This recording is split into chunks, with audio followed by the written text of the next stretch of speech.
οργάνωσε μια εκστρατεία του ΡΙΚ και της Αρχιεπισκοπής Επιλογή Τροφίμων του Ελκυσμού για τον δοκιμαζόμενο ελληνικό λαό. Η αγάπη των Ελλήνων Κυπρίων και η μασική συγκινητική ανταπόκρισή τους στο κάλεσμα για ηλική ποιητική συμπαράσταση προς τα αδέρφια που υποφέρουν δεν αφήνει περιθώρια παρά μόνο για συνέχιση και διεύρυνση της προσπάθειας.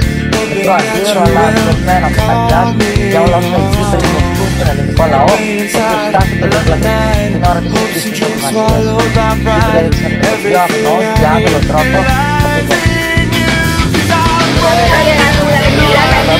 από χθες το πρωί και βγάζει η αστεία να μην στρατιώτες, πρόσκοποι και τρίτος κόσμοι βρίσκονται εδώ εθελοντικά για να βοηθήσουν στην αποστολή τροφίμων αλλά και ρυθμισμού στην Ελλάδα.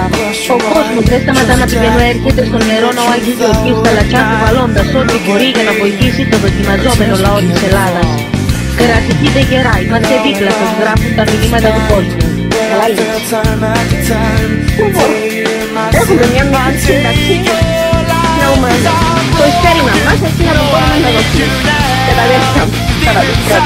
Ειδικά τα μηνύματα που μας δίνει και τα ταγανά. Διότι η ποσότητα, ακούσατε από την Αθηνά προηγουμένως και πέραν την κάθε ποσότητα, είναι αυτό το οποίο ναι, θέλουμε και εμείς να το συνεχίσουμε. Εχθές η Αδυνάμη Λάρη με το πρόγραμμα για τη χάλιση της ΕΕ του ΡΙΚ και μας έδωσε την αγάπη και το τραγούδια που κάνει το πρόγραμμα στο ΡΙΚ.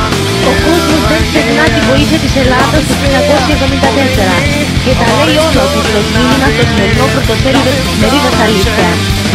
Για την Ελλάδα ρε, Χριστότο. Κουράγιο στους Έλληνες, κουράγιο δεν θα βοηθήσουμε σε κανένα ξένο. Εμείς που δώσαμε τα φώτα του πολιτισμού τώρα, θα προσπαθούμε να μας δείξει. Όχι, δεν θα δείξει. Η Ελλάδα μας θα ξαναδείξει. Συγκινητική είναι η ιστορία μιας γριούλας, δηλώνει στο ΡΙΚ ο πατήρ Ανδρέας.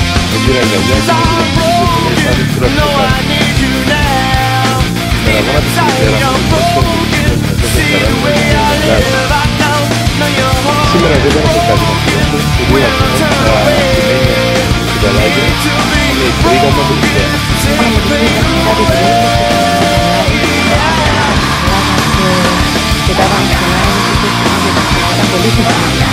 Η αντιπρόεδρος του Πολιτιστικού Σωματείου ΤΑΜΑ περιγράφει τις συγκλονιστικές στιγμές που έζησε κατά τη διανομή εισιτίου στην Ελλάδα.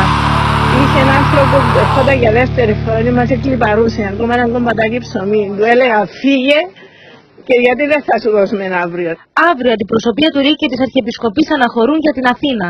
Θα γίνει πιο οργανωμένη η προσπάθεια, ίσως ένας μαραθώνιος μέσα από την πρόταση της Αρχιεπισκοπής. Θα συναντήσουμε και τον Αρχιεπισκοπό αύριο, αλλά θα δούμε και αντιπροσωπεία από την ΕΡΤ. Την Τρίτη θα διοργανωθούν έρανοι στα σχολεία. Γίνονται επίσης σκέψεις για την οργάνωση ραδιομαραθωνίου.